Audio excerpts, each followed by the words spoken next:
Hello. तो कैसे हैं आप सब? आई होप आप अच्छे होंगे। और आगे बढ़ने से पहले कुछ मन की बात कर ली जाए। मुझे ऐसा लगता है कि आजकल के जो बच्चे हैं, जो टीनेजर हैं, वह जल्दी से जल्दी किसी चीज़ का रिज़ल्ट चाहते हैं कि जल्दी ही हो जाए, जल्दी ये काम हो जाए। और इस जल्दी के चक्कर में वह कुछ ना कुछ गलत कर देते हैं। ऐसा तो कभी नहीं होता है कि मान लीजिए आज पौधा लगाया, कल पेड़ बन गया और फिर फल आ गए। तो किसी भी चीज़ में समय लगता है। मैं यही उनसे कहना चाहूँगी कि किसी का भी उदय अचानक नहीं होता है। सूर्य भी धीरे धीरे निकलता है, फिर ऊपर उठता है। जिसमें धैर्य और सहनशीलता है वह ज़रूर आगे बढ़ेगा। जिसने भी संसार को बदलने की कोशिश की वह हार गया, और जिसने खुद को बदल दिया वह जीत गया। हमेशा याद रखिए कि बेहतरीन दिनों के लिए बुरे दिनों से लड़ना ही पड़ता है। मैं श्रेष्ठ हूँ, यह तो आत्मविश्वास है, लेकिन सिर्फ मैं ही श्रेष्ठ हूँ, यह अहंकार है। तो थोड़ा धैर्य रखें, ज़रूर ही अच्छा होगा। चलिए, तो मैं फिर स्वागत करती हूँ आपका आपके अपने चैनल ग्रो मोर क्लासेस में। और आज हम पढ़ेंगे मानक भाषा। ठीक है। देखिए, मानक भाषा क्या है कि मानक भाषा को कई नामों से पुकारते हैं। जिसे कुछ लोग परिनिष्ठ भाषा कहते हैं, और कई लोग साधु भाषा भी कहते हैं, और कई नागर भाषा भी कहते हैं या कहीं कहा जाता है। ठीक है। अंग्रेजी में इसे स्टैंडर्ड लैंग्वेज भी कहते हैं। मानक का अर्थ होता है एक निश्चित पैमाने के अनुसार गठित। देखिए, जैसे कि यह जो भाषा होती है वह आकाशवाणी और दूरदर्शन के समाचार, ठीक है, समाचार मानक भाषा में प्रसारित किए जाते हैं। हमारे प्रशासन के सारे कामकाज मानक भाषा में ही संपन्न होते हैं। जैसे कि इस मानक भाषा की ज़रूरत क्यों पड़ी?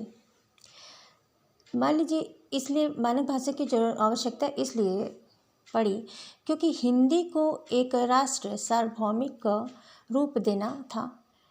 हिंदी कई तरह की बोलियों में विकसित होकर बनी है।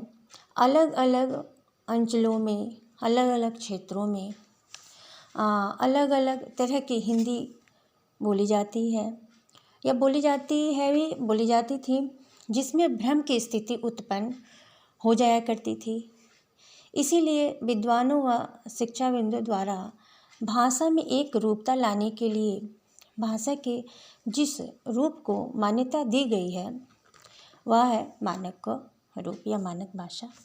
ठीक है। जैसे कि पहले भी जिस तरह की मान लीजिए भाषा थी, वह कुछ अक्षर थे। ठीक है। जैसे कि मान लीजिए कि पहले भाव ऐसे बनते थे। सॉरी, ये चल नहीं रहा है, एक्सक्यूज मी। जैसे मान लीजिए पहले भाव जो थे वह इस तरह के बनते थे। ठीक है। अब हम लोग ऐसे बनाते हैं, ऐसे भाव बनाते हैं। ठीक है। क था तो पहले क ऐसे बनते थे।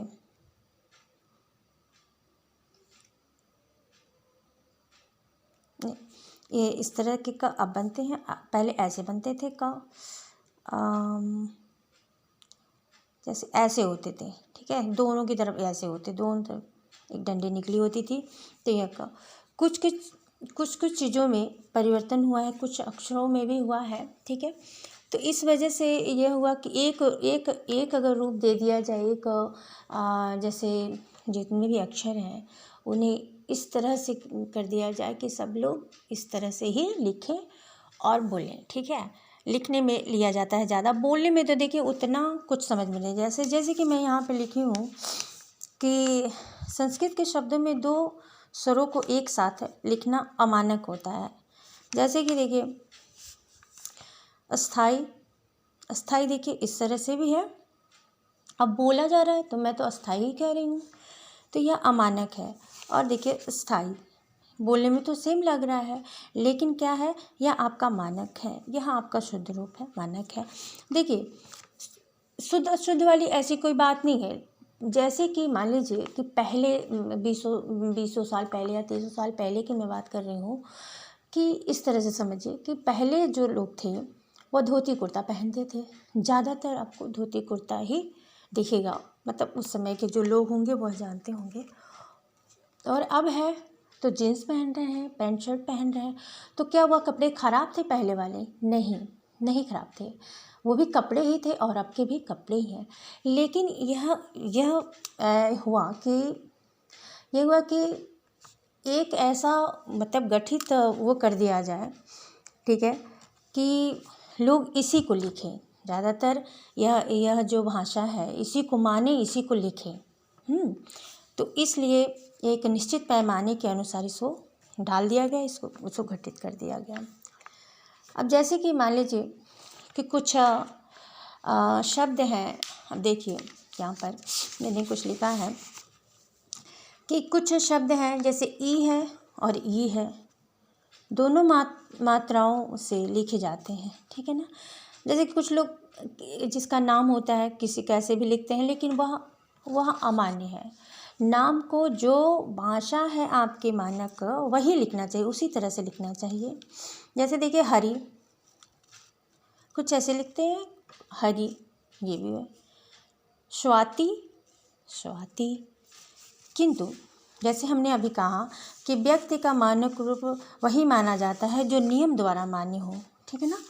जो कई लोग कुछ भी नाम लिख देते हैं कि मैं ऐसे ही लिखती हूँ, मैं ऐसा ही लिखता हूँ, तो वो चीज़ गलत है, ठीक है। अब जैसे मान लीजिए यहाँ पर स्वयं लिखता है, जैसे कि डॉक्टर हरि सिंह, यहाँ पर लिखा हुआ है, ठीक है। और आगे देख लेते हैं कुछ शब्द और कुछ मानक रूप। जैसे हमने कुछ यहाँ पे लिख रखा है, देखिए कि द्वारा है और द्वारा, यह आपका जैसे मानक रूप है ना। देखिए जैसे उद्यान है, उद्यान है। आपके ये शब्द हैं, पद्मावती है, पद्मावती है। उत्तर है, उत्तर है। ये देखिए हमने लिखा है ना यहाँ पे मानक रूप, यही आपका मानक रूप है, ठीक है। यहाँ पे इधर जो लिखा हुआ है आपके मानक रूप है।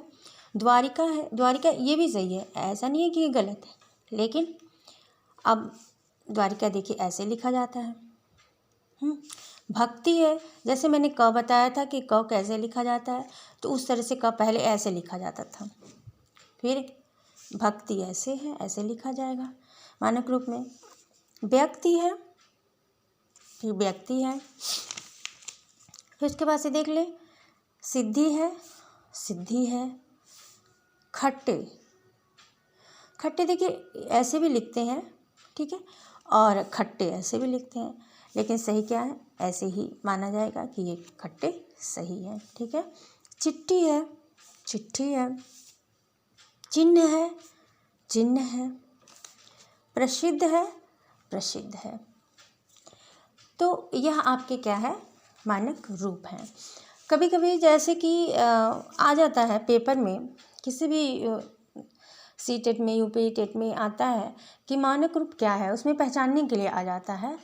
तो इस तरह से आप कुछ हेल्प मिला होगा, इससे आप समझ लेंगे कि यह आपका क्या है, मानक रूप है, और यह एक आपका शब्द है जो अपनी सुविधा के अनुसार आदमी लिखता है, ठीक है।